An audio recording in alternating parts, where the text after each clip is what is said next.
Hello people, it's AK. So today I'll be talking about how you can build better habits. Now most of the tips I speak of in this video will be from two books, The Power of Habit by Charles DeHuck and Atomic Habits by James Clear. So thanks to these two amazing people that this video even exists. And if you want a lot more information on how to build habits, I would highly recommend you check out both these books. I'll be dividing this video into two sections. In the first section, I'll be talking about how to break bad habits, and in the second section, I'll be talking about how to make better habits. Now, the reason why I structured this video in this way is because breaking bad habits will give you more time to replace them with better habits. So, yeah. Alright, now on to the first section of this video, which is how to break bad habits. The first piece of advice I'd like to give to you is you need to identify your bad habits in the first place. This is because bad habits are normally so automated that we don't even notice it. So what I'd like you to do is try to record what you do in 30-minute blocks every single day the next week. And through this, you will understand how you spend your time and what possible bad habits you can eliminate. And once you identify the bad habits you can eliminate, you can use one of the following tips I will give you. So first, you can try to not allow yourself to access that habit itself. So what I mean by this is break the habit at the root. So for example, if you have a bad habit of like watching TV 5 hours a day, um, it depends on what you watch. So maybe you're watching Netflix or cable, and if you don't want to watch TV anymore, or you want to reduce your TV consumption, just stop your Netflix or cable payment, right? And this will like force you to stop doing this particular habit.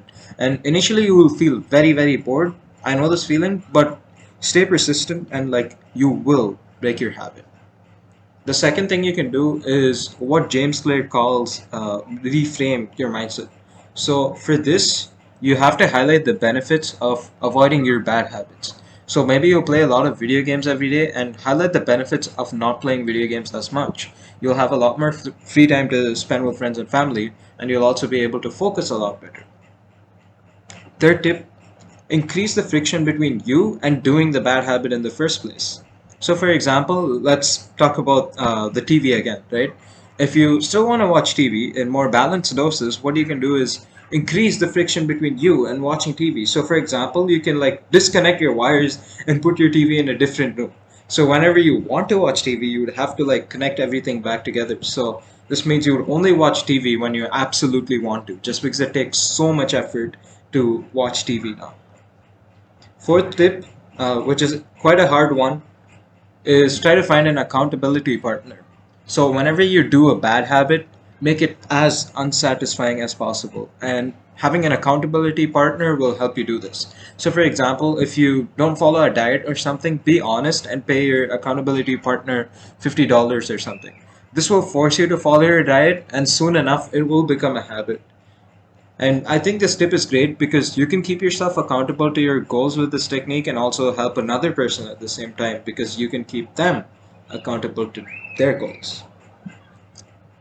Alright, now bonus tip, change your environment so it doesn't reinforce bad habits. So if you have a habit of drinking a lot of soft drinks or something, rather than keeping soft drinks in your room, keep them farther away from you where you don't see them, and keep water in places that you would normally see these soft drinks. So you drink water instead of soft drinks.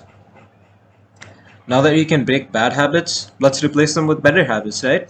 So to make better habits, tip one, same as the bonus tip, is change your environment.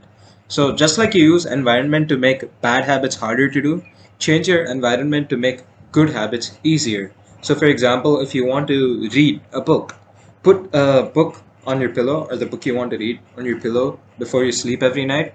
And when you're ready to sleep, you have a book right there on your pillow just waiting for you.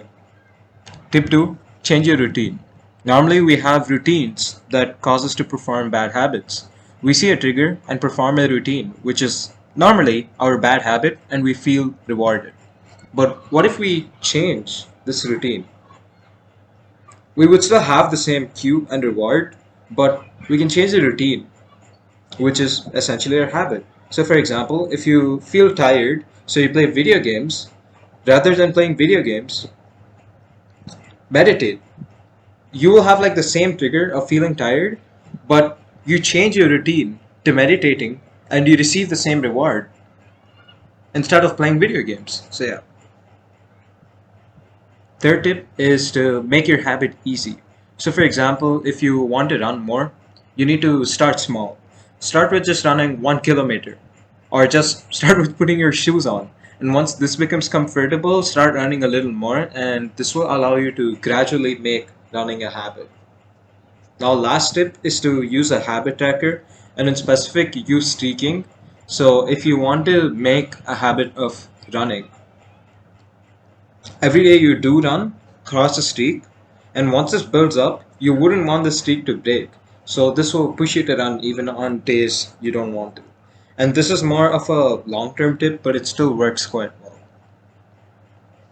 Alright, people, that's it for this podcast episode. I really hope you got something from this, and I will see you in the next one. Peace.